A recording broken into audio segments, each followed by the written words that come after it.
All right, our first topic today is meant to be for fun, but it is related to what we're doing. It's about discrete calculus, and right away I have a pen that doesn't work so well. Discrete calculus, that's better. Discrete calculus, let's make that word discrete look better. What is discrete calculus? Well, it's more than what we're going to talk about, but here are some of the basics. So you're given, and this is something we've talked about already, you're given a sequence P sub n. Where does n start? Does it start at 0, 1, 2, 3? Where does it start? That's up to you. Traditionally, here we'll start n at 0 and let it go from 0 to infinity. So our sequence is P0, P1, P2, P3, etc. We've talked about the forward difference operator. The forward difference operator.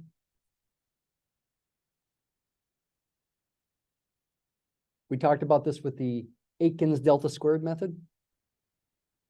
Delta Pn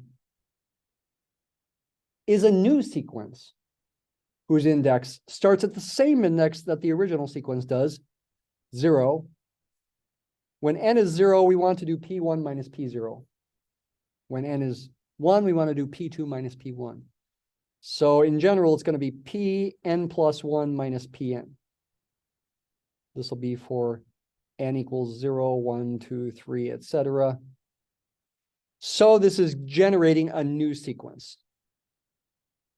Right? We did this before with Aitken's delta squared method.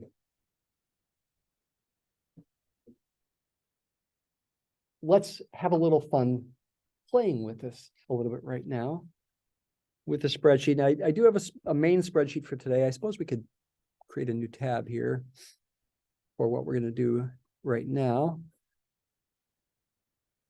I'm not going to do Aitken's delta squared method. We're just going to experiment with this forward difference operator for some different sequences. How about it for a first example, example 1? Pn equals, say, n squared. Okay, so a direct formula for P sub n. I'm not writing it with the subscript in the spreadsheet here. You could make a column for n. You could make a column for Pn. And let's make a column for delta Pn. N starts at 0, goes up by 1 each time. So we go A4 plus 1 here. We just take each of these values of n and square them. So here in cell B4, we would do equals A4 to the second power. Copy and paste that down. We are looking there at perfect squares. And just like we did with Aitken's delta squared method and Stephenson's method a little bit in a spreadsheet, you can easily compute this delta Pn by doing this, right? Equals B5 minus B4. So in this case, that's going to be 1. And then as a copy and paste down, that's going to be 4 minus 1, then 9 minus 4, then 16 minus 9.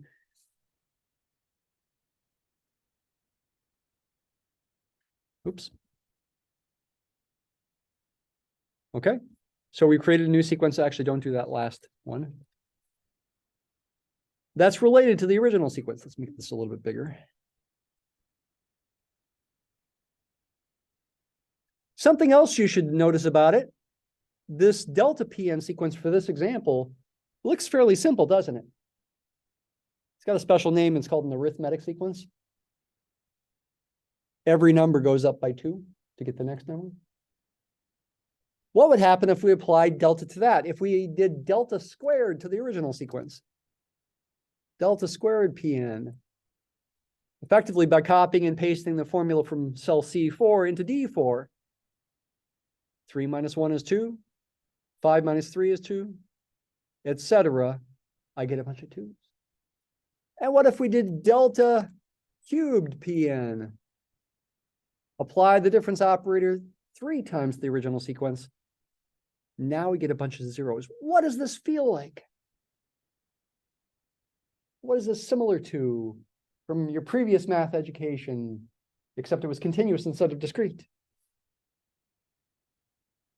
Calculus. We're talking about discrete calculus. Well, it's like we're taking derivatives, right? Our original function is quadratic, n squared. Its derivative, its discrete derivative is linear. Its discrete second derivative is constant. And its discrete third derivative is 0, just like derivatives of quadratics in calculus, continuous derivatives.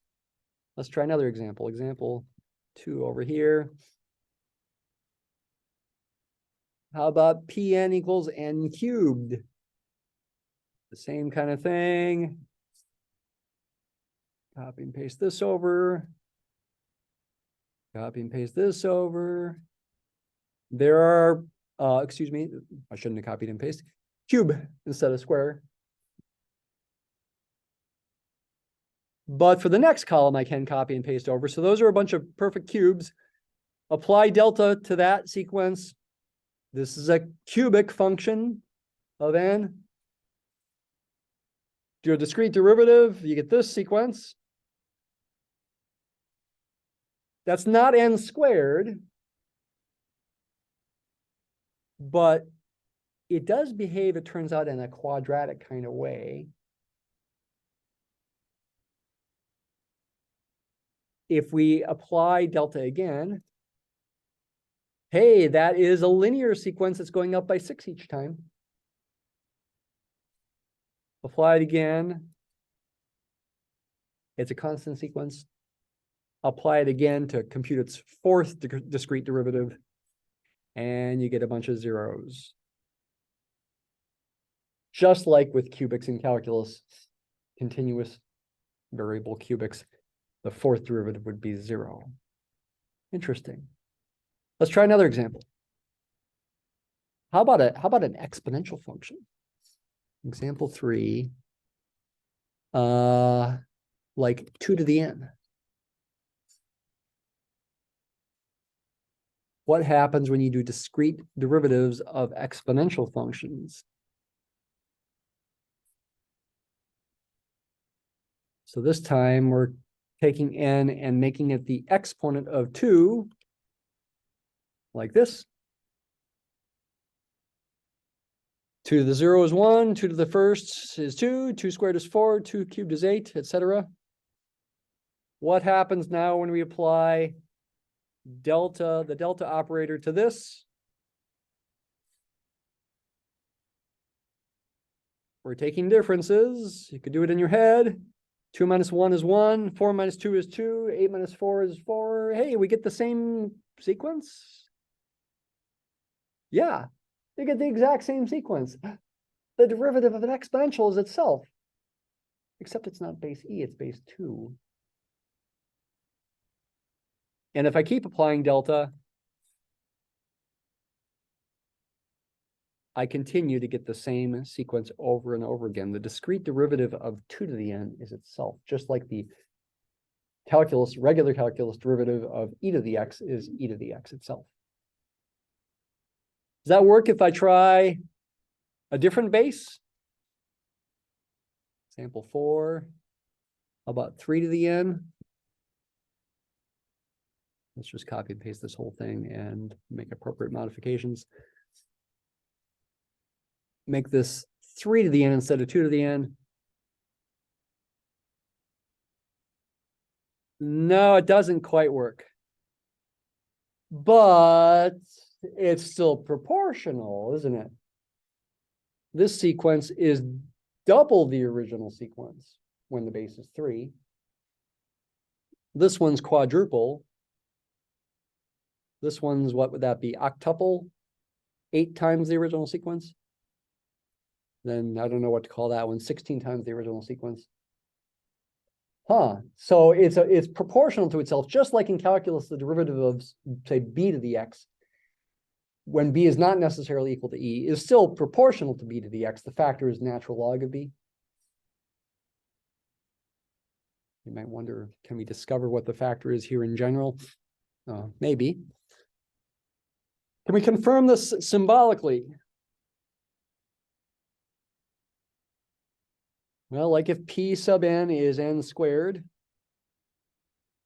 delta Pn would be n plus 1 squared minus n squared.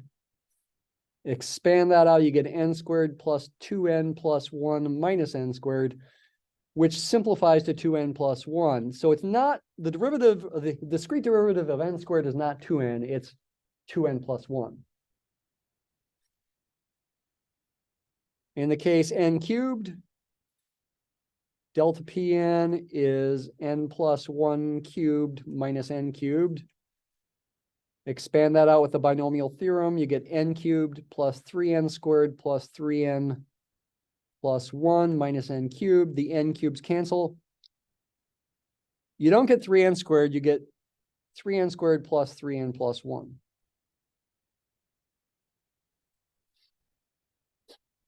What about the general power, n to the k power? You could do n plus 1 to the k power minus n to the k power. Okay, well, technically you'd have to write this out with binomial coefficients. The n to the k minus first power coefficient would be k, and that would be the same as k choose 1. K choose 1 is what that is. It's supposed to be a k. N to the k minus 1. Plus the next one would be k choose 2 times n to the k minus 2, etc. The last couple terms would be k choose k minus 1 times n. And then k choose k is 1. So you would just get in a 1. And then minus n to the k, the n to the k's cancel. And so the final answer is all this stuff that didn't cancel. Oops. Yeah, okay. That would be the final answer for the discrete derivative of n to the k power. So not quite as nice as the power rule in calculus. Is there a power rule that's simpler here in discrete calculus? There actually is. I'm not going to say it yet. Let's try a general exponential function. P to the n is b to the n, where b is some constant. We did b equals 2 and b equals 3 in the spreadsheet. Delta Pn would be b to the n plus 1 minus b to the n. By a property of exponents, that's b times b to the n minus b to the n. And then you can factor out the b to the n, and your constant multiple is b minus 1. And so that's why when b is 2, you get a 2 minus 1 is 1. So the discrete derivative of 2 to the n is itself. And when b is 3, you get a 3 minus 1 is 2. You double the original function, the discrete derivative of, with the forward difference operator, 3 to the n is 2 times itself. There is also a backwards difference operator. Whoa. I mean, if there's a forward difference operator, I guess there's got to be a backwards difference operator. We haven't talked about a backwards difference operator yet.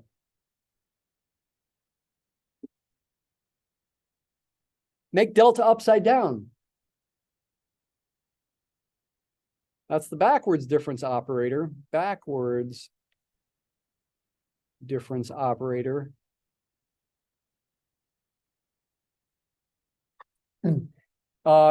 It's supposed to be, technically speaking, a Hebrew letter here, actually, not a Greek letter, a Hebrew letter. It's called nabla. I love that word. Nabla. Nabla. Okay, that was worth it for the whole class today, right there, to know that that's called nabla. Why? Well, it's actually a Hebrew word. I didn't know this except with math books. It's actually a Hebrew word that means harp. Why? Because it kind of looks like a harp. I don't know about that, but actually you may have seen this in multivariable calculus as the gradient operator, but it doesn't mean the same thing here. What's its formula? It's essentially the same formula, except the subscripts get shifted. Pn minus 1. You use this formula starting with n equal to 1, not 0. It actually is the exact same sequence as the forward difference operator, except the subscript labeling is shifted. Which does mean its formula technically is shifted. And for example, in the case where p to the n is, let's go back to the exponential function, b to the n, say, what is nabla of Pn? It would be b to the n minus b to the n minus 1, which you could write as b times b to the n minus 1 minus b to the n minus 1. Or maybe you'd prefer actually writing it. Okay, this is one way to write it.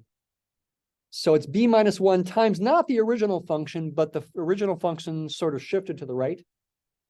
You also could factor out a b to the n if you allowed factoring out,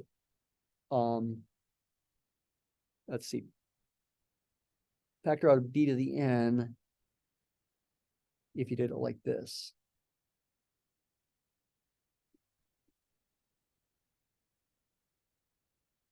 You could also factor it like that, right? Kind of a funny factoring, but it does work. If you multiply the b to the n through the parentheses there, you do get this thing. And that would be that would be a way to write it as a constant multiple of the original. Though again, it's probably better to think about it with this one, because again, you only use this formula starting with n equal to 1, not 0. Here's something interesting. If you apply nabla to the n squared example, the backward difference operator, you get n squared minus n minus 1 squared is n squared minus n squared plus 2n minus 1. It turns out 2n minus 1. And then if you average the forward difference operator and backwards difference operators for this example, you do get something that looks like the regular power rule in calculus. Although that's really more just for this example.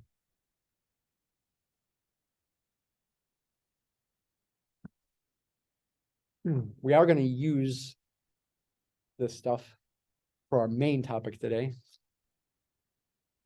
Let's show you a little bit. You can play with this a little bit in Mathematica as well as the spreadsheet. You can define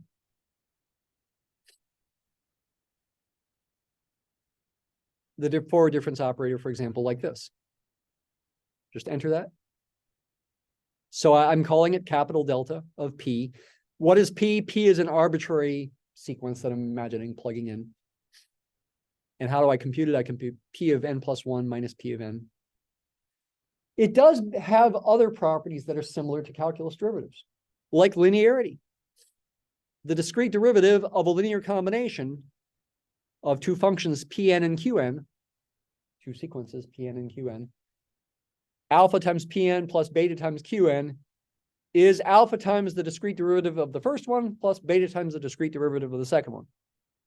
When I say the discrete derivative, it's not the only kind of discrete derivative. That's this forward difference operator version. That's easy to verify. It's just some algebra. And the great thing about discrete calculus is you don't have to bother with limits, right? By the way, you can interpret these things as rates of change, discrete rates of change. Essentially, you know, if you're going to plot a discrete function like this in an ordinary way, you'd be plotting points, not connecting the points with a curve. You'd be plotting discrete points on a graph, like the graph of n squared. Delta of Pn would give you slopes of line segments. It can be interpreted as slope or a rate of change, but it's not a slope of a tangent line. Anyway, here we could apply it to this example. Pn is n squared plus 5n plus 4. Qn is n cubed plus 6n squared plus 4n plus 3. Sn is their sum. What happens when you apply delta to P, Q, and S individually and expand? You do get this same result as if you added these two. If you add those two, you get this last one, right? 6 plus 11 is 17. 2n plus 15n is 17n, and 0 plus 3n squared is 3n squared. You do get the same thing as when you apply delta to the sum. There's a product rule. The discrete derivative of Pn times Qn. What's the product rule in calculus? By the way, what I'm about to say, I only heard somebody say recently. It was Grant Sanderson on 3 Blue 1 Brown. I'd always memorized the derivative of a product as the first function times the derivative of the second plus the second function times the derivative of the first. That's a big mouthful. It's much more fun to say this is a left function and this is a right function, and this is left d right plus right d left. Isn't that more fun? No, Abigail, don't you think it's more fun? I like the mouthful. Okay, you like the mouthful. Essentially, this is like a derivative from the product rule, except notice the subscript on the first function needs to change, it seems. But wait a minute, is that really right? I mean, shouldn't the roles of P and Q be symmetric? Is that really right? Well, yeah, they are symmetric. You would also get an alternative product rule if you wrote an n here and a n plus 1 there. You get the same thing either way. Here's the verification of it. I'm not going to go through the details. It's slightly trickier algebra to verify this. If you want to watch the video here, 28 minutes in on my phone here on the video, you could confirm those calculations. This is a mathematics way of confirming it with an example. And there's a quotient rule. Okay. I like, there's a high function and a low function. The quotient rule goes low d high minus high d low over the square of what's below, which is definitely a better way of saying it. This is like a similar kind of thing. Low d high minus high d low over, well, not quite the square of what's below, but almost the square of what's below, Qn times Qn plus 1. Okay, so I'm going to give you a few little problems about this for the next assignment. We will explore this a little bit more next week as well. We'll even do some integration with discrete sequences, which amounts to adding, and still we can avoid limits. I will tell you before we start our next topic, though, that there is an analog of the power rule that works more nicely, just like the power rule in calculus, but I'm not going to say what it is yet.